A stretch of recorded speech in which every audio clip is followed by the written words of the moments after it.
But um, I really needed to do a better job of understanding how the rep wins Mhm. and being content to help them win rather than further my own career. It's hard to be patient.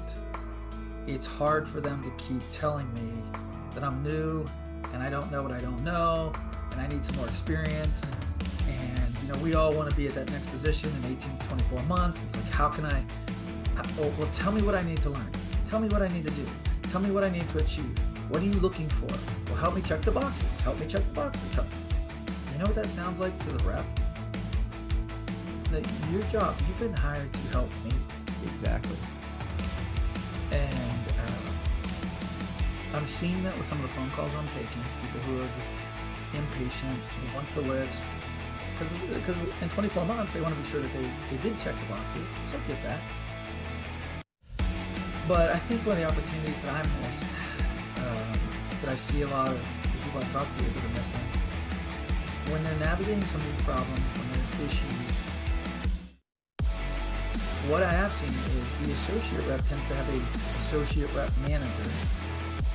The senior rep tends to have a different senior rep manager, and we don't know how to take advantage of the infrastructure. We don't know how to take advantage of the org chart and hierarchy to address issues, address problems. The rep is not responsible for your career progress. They're not responsible for your professional development. Yep. That tends to be where the friction is. Yep. Is we're really hoping they'll help us. That's not their job. That's not their manager. It's my manager's job. I need to have that conversation with that person, not with the rep. And like keep those things in their compartments and work that way. And then if there's a problem, take it to my boss, or take it to their boss. So there's just some ignorance. There's some naivete. We just don't know. Like, I just didn't know how to access the infrastructure. I didn't know what I could go to, and I didn't have a battle buddy. That's the last thing I would say. You gotta know where you can go to vent. You're gonna have complaints. You're gonna have frustrations. You're gonna have fear. Yep. You're gonna have a bad day where you screwed something up, and you kind of need somebody to talk to and ask for some good advice to get out of this scenario. Yep. And that's super hard. If you're new, if you just broke in, you need a battle buddy. And not every company provides it. No. I'm coaching. I have one-on-one coaching now with leaders. And that's probably the service I'm providing most.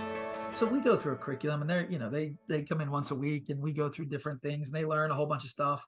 But very quickly, it's like, hey, can we talk about this doctor? I had this appointment. Hey, can we talk about this thing? Yep. Hey, I got this teammate. Hey, like, I'm not their manager, but because I've been in those ranks, I help them navigate the issues. And we're talking about this.